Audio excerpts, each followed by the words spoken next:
Welcome back to Absolutely Marvel and DC. My name is Benny, that is Dylan, and that is Sal, and we get together on a regular basis nearly daily talking about the world of superhero movies and TV shows. We talk about rumors, philosophies, just to have big discussions. And if you like this type of content and you want to get it daily, join us right here. So, today is the elephant in the room. We are going to be discussing Batman Forever. Some consider this the beginning of the downfall of the Batman movie franchise. Some consider this their childhood glory. There are three individuals here with three completely separate opinions on it, but I'm going to give you a hint which one I'm on side of. I'm just happen to be wearing another Batman or the Batman That's shirt. A Matt Reeves Batman shirt. I don't have a Batman Forever shirt upstairs. That'd be great. The Riddler question mark with the bat in it. Yeah, dude. Oh, is that available? Can I get that? I feel like you should be able to get it. Yeah. So, to give you guys a little bit of context, for those who are just joining in for the first time ever of one of these shows, we've been doing a rerun of the older Batman movies because Dylan here has actually never seen the classics. I think the first ones you saw were the Christian Bale ones, right? Or did you even see those? You're the youngest on our team. Yeah, and I don't for some reason my wires got crossed, and I was like, no, I saw the Tim Burton one from 2000, but I was thinking of Planet of the Apes. That is a hell of a cross wire. Different. I don't know what Matt Reeves. I'm thinking about Matt Reeves and Tim Burton at the same time.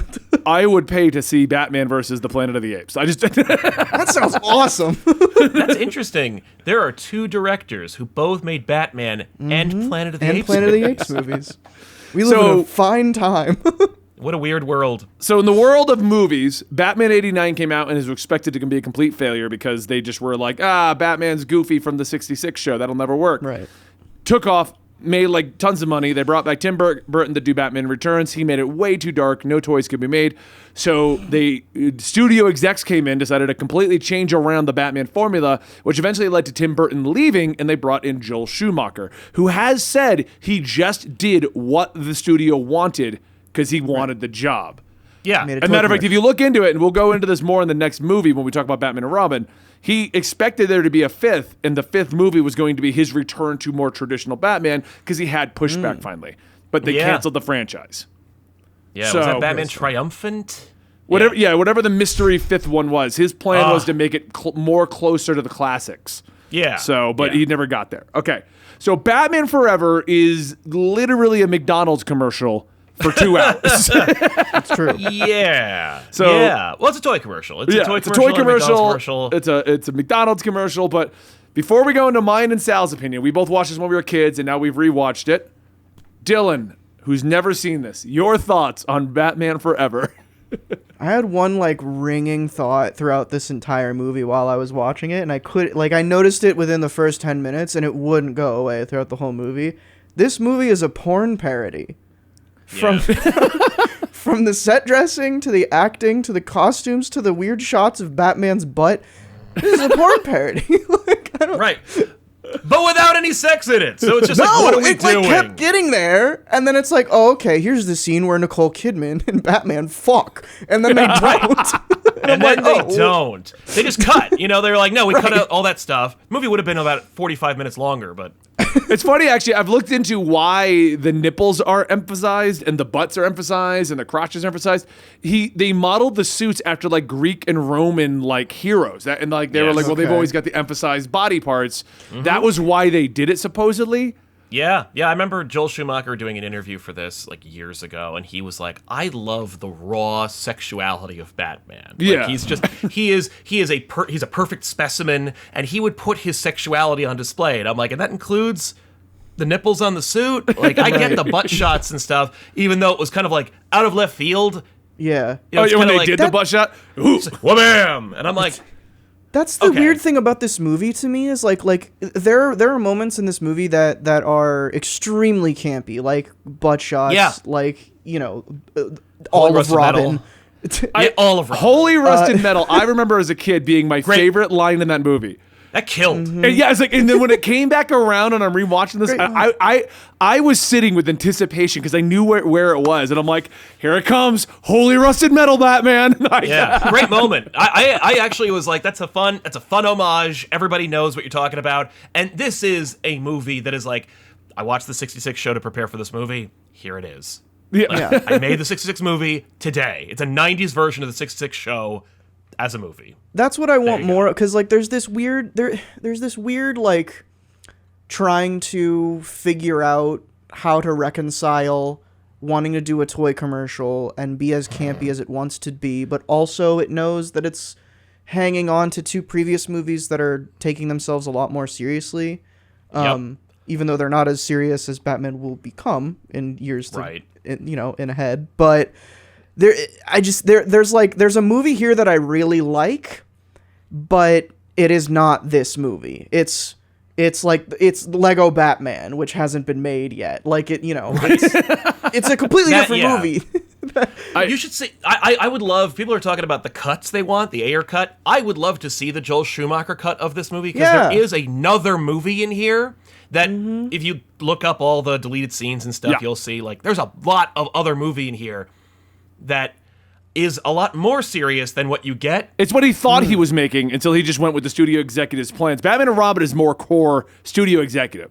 Because Joel Schumacher came back and was like, Joel Schumacher's like, oh, like, because you can tell, like, there's a whole subplot in this movie about Bruce Wayne blaming himself for his parents' death, which we don't get in any of the other Batman movies. Because that's his whole anti-Robin thing. Like, and I love that in theory. I don't love it in execution, and of course we don't get all the scenes that show it, and we don't get closure on it either, which I think is hilarious. Like, we keep cutting to the Red Book, and he has all these dreams that he's talking to Chase Meridian, great Bond villainous name, by the way, and then there's just, he's like, I'm Batman, screw it. And I'm like, no catharsis, no nothing. Yeah. Well, but I killed Two-Face, you know. They even implied like that they were going to do the Riddler and Two-Face sucking his memories out. Yeah. As being like a thing. Like, oh, that's where we're going to get a lot of the stuff from this. He's going to backtrack through this.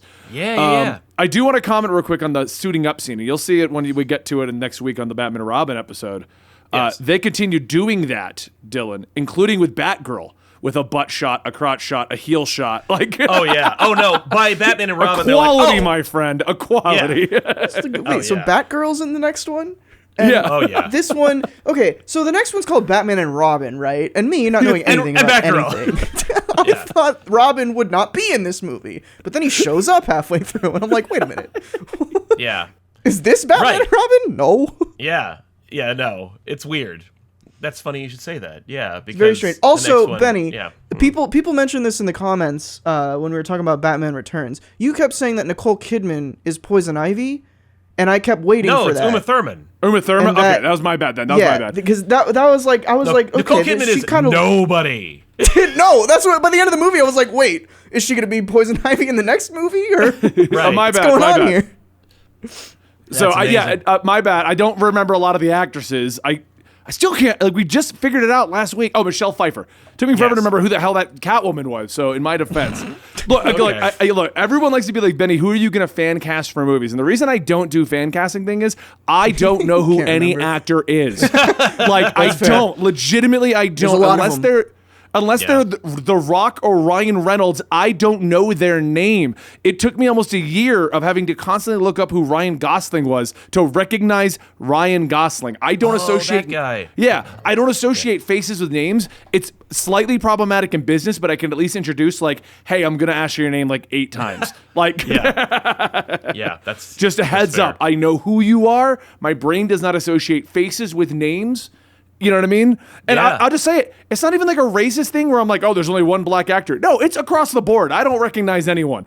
Like, all also, the white to people. be fair with Ryan Gosling, every white man actor looks like Ryan Gosling. So the reason I will forgive you for that. But what I'm saying is, like, you know, the Family Guy joke where they're like, every Asian actor's Jackie Chan, every black actor's Will Smith. Like, that's me with every actor. I just don't know any of them. Exists. Like, I don't know any of them. They all look the same. That's funny. That's Every why I don't actor fan looks the cast. same. Because every time we've tried to do a fan casting, it's me going, okay, so he was in this movie and trying to figure out who it is. Also, though, your mishap, the whole time I was thinking Nicole Kidman would be a pretty good Poison Ivy. Yeah, big time. Uma Thurman does her best in what she knows is like a toy commercial. Yeah. It's not good. So let's go back to this then. Let's start at the beginning. Let's take each of the core plot points that did exist in this, and let's talk about those. And I want to get to those, but before we get in, I want to talk about the costumes and the atmosphere. Because this is a sharp twist. Like, they took the Tim Burton and then turned all the lights on. Yeah. And then changed those lights to purple and pink and Batman ends in like a silverish white outfit. Like, what is this? Well, how about the gang that covers themselves in like fluorescent colors and fights only in black light? Those guys are cool. I like that. look That great. whole sequence was very fun.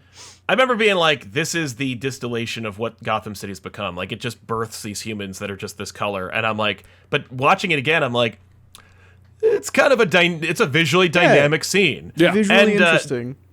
Yeah. And while they did manage to hide like the fact that they're on a set with the Batmobile in the last two movies, or at least try, it's pretty obvious, but like, it's the Batmobile just going like 2 miles per hour. When the new Batmobile's rolling down that road, I'm like, they're just pulling it with a rope. That thing is not driving anywhere. But yeah, so Gotham's very different. Although they did it's a half measure. They're almost there because there were giant Greco-Roman architecture throughout the city in the last one, but in a more gothic, dark, wet, miserable. Well, that's what I'm saying. It's like they took Tim Burton, they turned all the lights on, changed out a couple bulbs. Like, right? Yeah, that's it. So you're like, okay, all right, I buy it. I don't mind. What you mentioned the Batmobile design. How did you feel about the fin on this one, Dylan? I think it's the only time we've ever seen the fin. Doesn't it go away in this movie? It does. I don't think I noticed. Does it? I don't know. The Batmobiles, man, that it lights up. It has like a gyroscope in it. Let me tell you something, by the way. When you see it in person, it moves like they really did. I'm like, this is cool. It's cool here. It's not cool in the movie. Like, it's frustrating. Sure. Although a couple of the jokes really work for me in this movie, like the other car scene where he's like, "No, sir, the other car." The other that's fun. I like Alfred in this one. Alfred's great. He's great in this, and I think he's I don't remember his name. Something Goff. Michael Goff. He grows on you. I think he's a fun Alfred, and I think by this time he's figured it out. Yeah, he's also in the next one, and he has more of a larger role because Batgirl's role is that she's connected to Alfred. Yeah. Oh, the Barbara Gordon thing is out the window. That's yeah. She's not Barbara Gordon. Okay. Didn't they completely rename her? Is she even Barbara? Yes. I don't even know. Yeah. I don't remember. I never saw it. I also want to comment before the comments go crazy. I Googled Batman and Robin's Batmobile just to see if they had the fin still. There's two. There's two fins. Yeah, on the side, but not on the top. Yeah, they did get rid of like the shark style fin on the top of the Batmobile. Which I think is a throwback to the 50s car from the comics, because the old like jalopy car had a big fin on the top. So I think that was what they were doing, which is like, one person on the production team read the comic book. So let's go to the core people right off the bat. Robin, how did you feel about this complete reinvention of Robin's origin? It's weird, man. They added a brother. Yeah, the brother made no sense to me. The brother threw me so many times. Every time I saw or heard of the brother, I was like, am I remembering Dick Grayson's origin wrong? No. He didn't have a brother. No, and it's funny because the brother is there for nothing other than to mention my brother. Yeah, like he doesn't add anything. He doesn't do anything. He doesn't survive. He doesn't like offer a relationship that his father or mother wouldn't have. They just threw in a brother for some reason. It's just more sad. The fun part about Dick Grayson and being Chris O'Donnell is that they had to get rid of the fact that Batman was like going to put a child in danger. So they brought in Chris O'Donnell to have like an aged up Batman. What I find weird is they still kind of played into the idea that Batman adopted him. Because he had nowhere to go and they were going to put him in some kind of care. And it's like, but then they comment he's going to college and I'm like. Right, he's still like a child. Let him go. Yeah, like. He's like an older child. Yeah, like what are you talking about? Like he rode up on a motorcycle. Like he's not. Yeah, he has a license to drive. Yeah. I pegged him as like 17, 18-ish. Yeah, he must want you to think he's probably 17, 18, Yeah.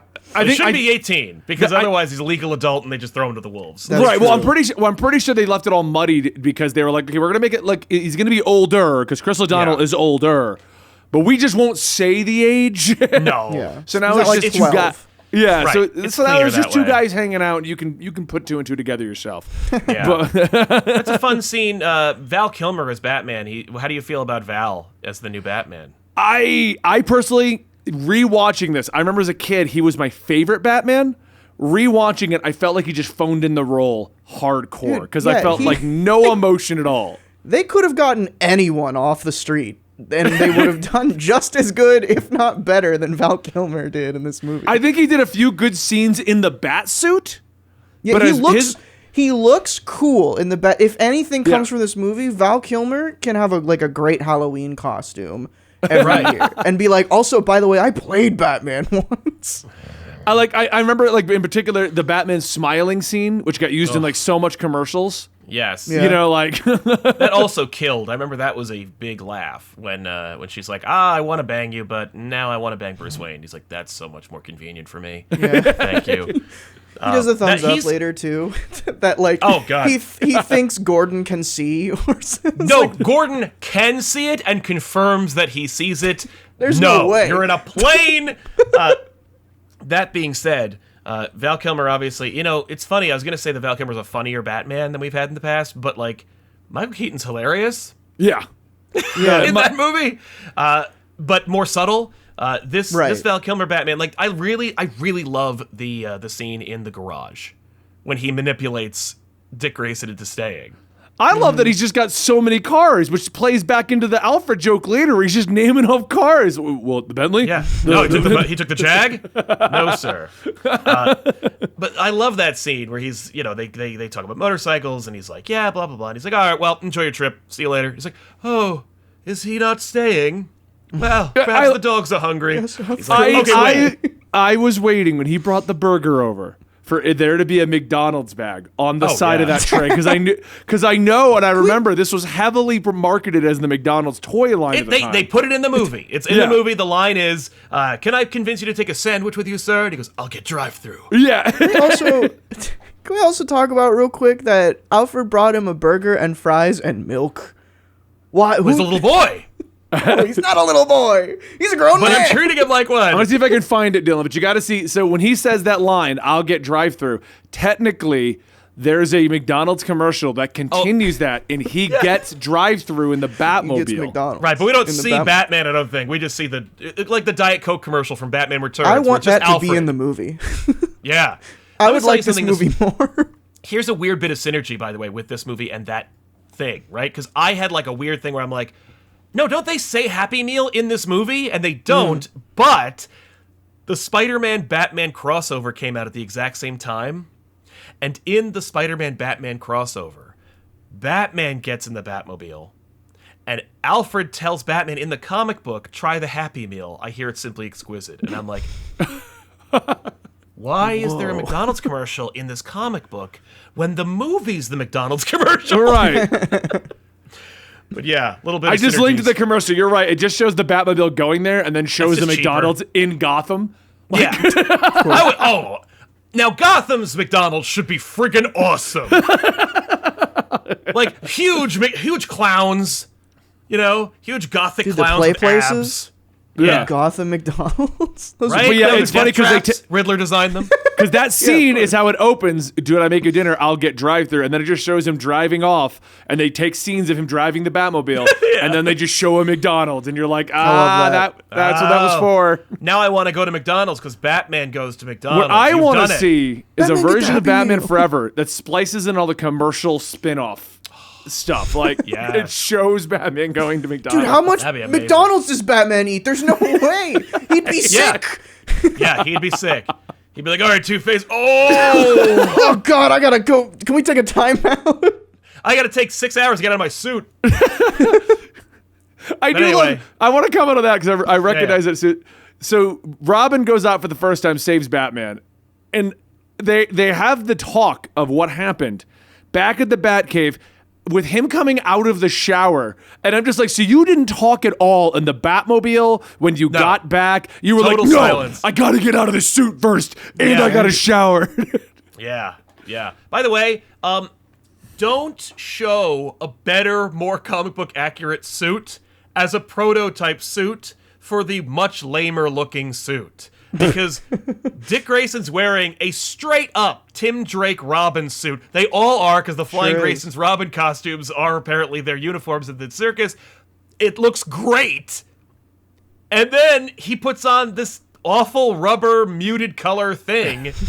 And I'm like, that sucks. Like, especially because we saw it better over here. And then he has the audacity, they have the audacity to make a movie where Robin literally wears a better, more comic book accurate Robin suit and saves Batman in it. I also love that the original costume he wears, the Flying Grayson's costume. Yeah. If he was to wear that and then his suit is the pretty much replica, we go back to the whole, how is nobody connecting these dots here? Like, why is Batman's new adult man protege wearing a weird version of the Flying Grayson's uniform? Oh, and Batman just adopted the guy from the Flying Graysons. Yeah. Well, you want to talk about, the whole thing falls apart when Two-Face takes over the circus and he wants someone to tell him who Batman is. And then Bruce Wayne stands up and at full effing volume screams, Harvey, I'm Batman. And like the dude next to him, you owe me 10 million. Friggin' Chase, whatever her name, Nicole Kidman's not like, wait, she's what? right next to him. Yeah. What? You are? Okay. I love that he yells it twice and he's like, no one can hear me. Time to get to work. Like, I guess I'll be Batman. Why'd your if that was your plan, why not just walk up to Two-Face and tell him, hey man, I'm Batman? Yeah, it's me. Nah. I'm good. Okay, so let's go to Two-Face next because so notoriously, Tommy Lee Jones. Thank you. To prove my point from earlier, I couldn't remember Tommy Lee Jones' name. Wanted to call him Harrison Ford. Anyway, imagine Harrison Ford as Two-Face. Yeah. Oh my god. He would have hated that. All right, so Tommy Lee Jones notoriously didn't really want to do this role, but did it for his grandkids, I think, or his kids. It's one of those two. That makes sense. And apparently didn't even do much research on him. I think you said, I think you're the one that said he kind of just watched Jack Nicholson's Joker performance, kind of emulated that to an extent. Yeah, that checks out. Because he doesn't act like a DA that became Two-Face at all. There's one scene, and I'm sure they had to force him to do it. There's one scene where like that duality comes out. Otherwise, it's just a guy who uses us pronouns the whole time. It's like, what is this character? Really but what I found to be more interesting is you could tell he didn't want to do the role because unless they cut out every scene, the moment Jim Carrey becomes Riddler and works with him, Two-Face just is a backdoor minion at that point. That's because Jim Carrey. Like, you are at peak Jim Carrey popularity. The 90s. You know, they were thinking about making Robin Williams the Riddler originally. Yeah. And I guess he was doing something else at the time. They couldn't get him in. I think it was 6-1, where it's like Robin Williams is pretty popular, but like Jim Carrey popularity was peak at this time. So it's like, no, we gotta fire it now. As I remember back in the 90s, people talking about promotions for this movie originally being the bat signal, but like one side is like black and torn and the other one's like white, and them selling Two-Face as the main villain. But once they got Jim Carrey, they were like, nope, it's all question marks. It's all Riddler. I don't know if that's true, and I would love to see some confirmation for that, but like, I'm not gonna read the comments, so I have no idea if it's ever gonna be true. But yes, Riddler overtakes Two-Face, but also apparently Tommy Lee Jones loathed Jim Carrey. Oh, did he? Yeah, hated That him. makes sense. Hated him in the movie, but also before that. Apparently, Jim Carrey tells a story about how Tommy Lee Jones approached him at a restaurant and was just like, "I hate you so much." Heard this story. And Jim Carrey is like, "Nice to meet you. We'll be working together in a movie right now." And he's like, "Yep. Just want you to know I hate you." It shows how like despite, whatever, this movie's not great, but it shows how good of actors these two are because they have so they seem much like they're chemistry. having a great fun. Oh yeah, no, they seem like a great team. I noticed Two-Face was the big bad until Riddler. Yes. Right. And then they had the one scene where he flips the coin to decide if he's going to kill Riddler, and that was the end of Two-Face in this movie, pretty much. Absolutely. Yeah. Yeah. But Also- forgivably so, because his Two-Face is terrible. Yeah, it wasn't very good. The makeup didn't even look good. Like Every time he turns, every time he shows off the makeup, they shine a light on it. Yeah. Like it's a friggin' Lon Chaney movie. Okay. I will say his costumes and the set design, anything involving Two-Face, that's fun. Like, I like the sets in this movie. I think they're a lot of fun. Do you like his chicks? The No, hench ladies, God, yeah, you Sugar want to and talk about Spice? you want to talk about how women in the previous two movies were not portrayed very well? marginalized? Holy shit!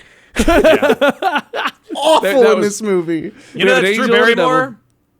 Yeah, That is okay. I thought it was. Yeah, I was like, I recognize her. The other I one's recognize also her. an But I couldn't actor, place and it. I don't remember what her name is. Now I'm pulling a Benny, but I don't remember the name of Spice. But like I'm like, I know her too. You're both real actors. Why are you hench girls? what are you doing in this movie? Yeah, don't be in this movie. You're Drew Barrymore at like peak Drew Barrymore. What are you doing? I mean, I bizarre. would say that about Jim Carrey here too, but I adore Jim Carrey in this movie. But I think that's just because I like. So Jim that's what Carrey. I wanted to go to next. Edward Nygma, Jim Carrey probably does. I would say the best traditional Riddler. I mean, the Batman had a Riddler, but He's that's great. not that what. I'm hoping next one we get more of a traditional Riddler. I liked the Zodiac Killer Riddler, but this is Riddler from the show, Riddler from the follow-up movies. This is Yeah. Riddler, like. Yeah. You know, And he was so skilled with that cane, constantly twirling he it. nailed it. Yeah, no, Good that's stuff. He like, you want to talk about physicality? Like Joel Schumacher clearly is like really into like you gotta physically become the thing you're doing, and like Tommy Lee Jones like I'm not gonna do that, but everybody else is like is embodying this role. But Jim Carrey, like he's wearing the skin tight, like not even leather. Everyone's wearing leather or rubber, and he's wearing cloth. Leaves Right. nothing to the imagination. And he's just making it work. But I love that he has like multiple different costume changes throughout the movie that like Even hair changes.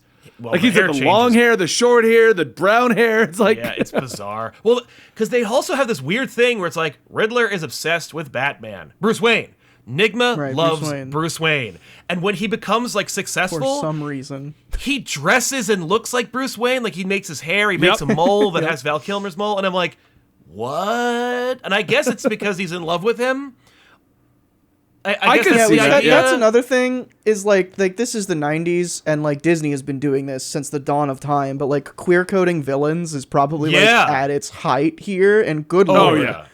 Like I was annoyed that Two-Face and Riddler weren't making out by the third act. I was like, just kiss already.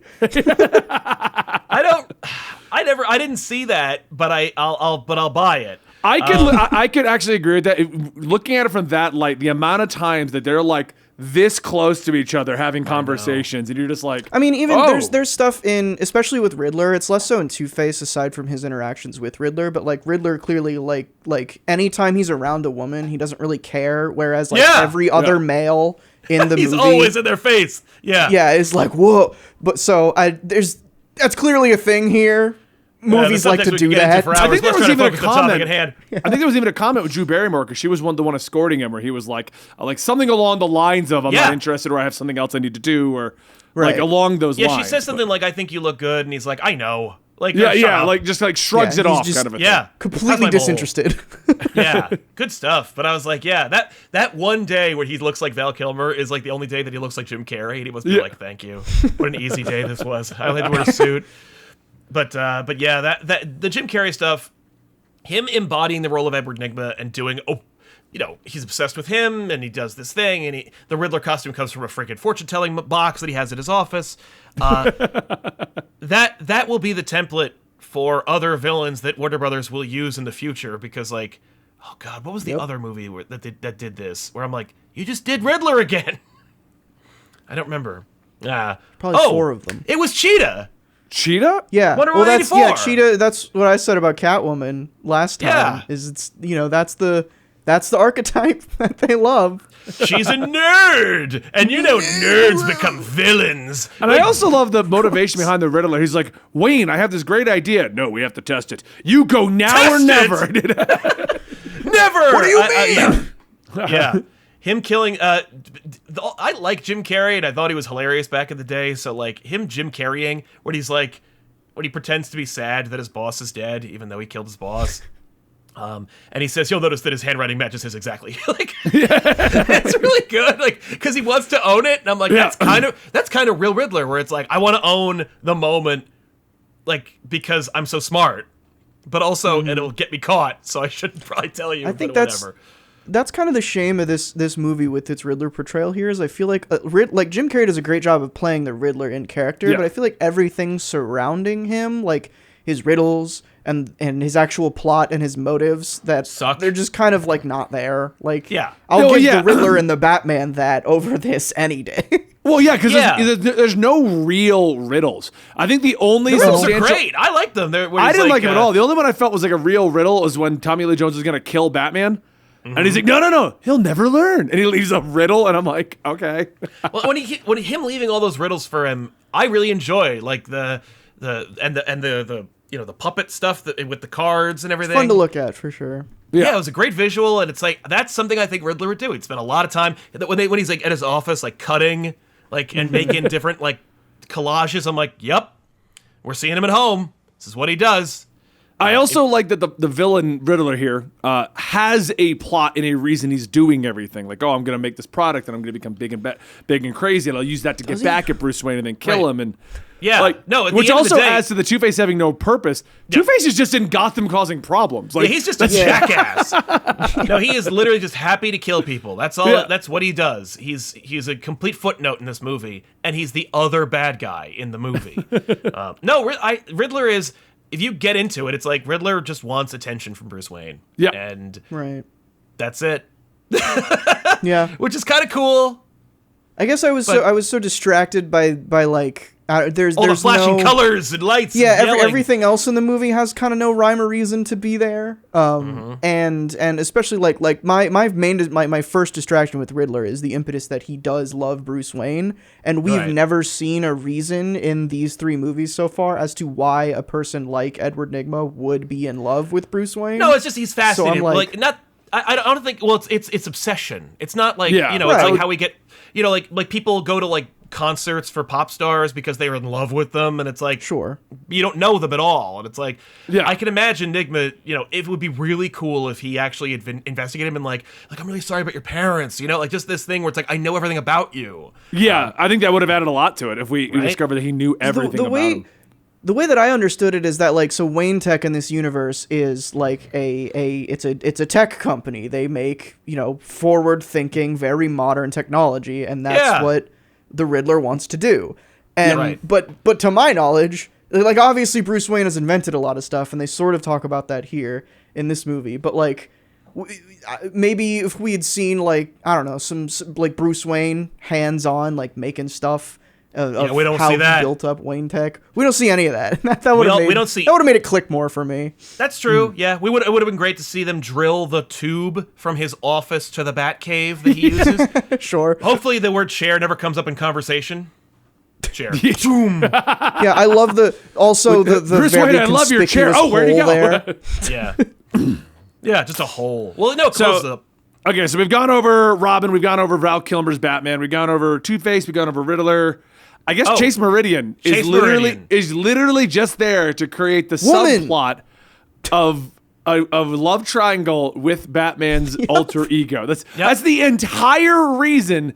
Because like they set her up to be like, oh, she's a doctor and she's gonna help Batman, and none of that happens because they cut it out. all it is basically her being like, ooh, Batman's sexy. Bruce, I can't date you. Ooh, Bruce is sexy. Batman, I can't date you. And then Batman's like, well, now I gotta tell you who I am. Yeah.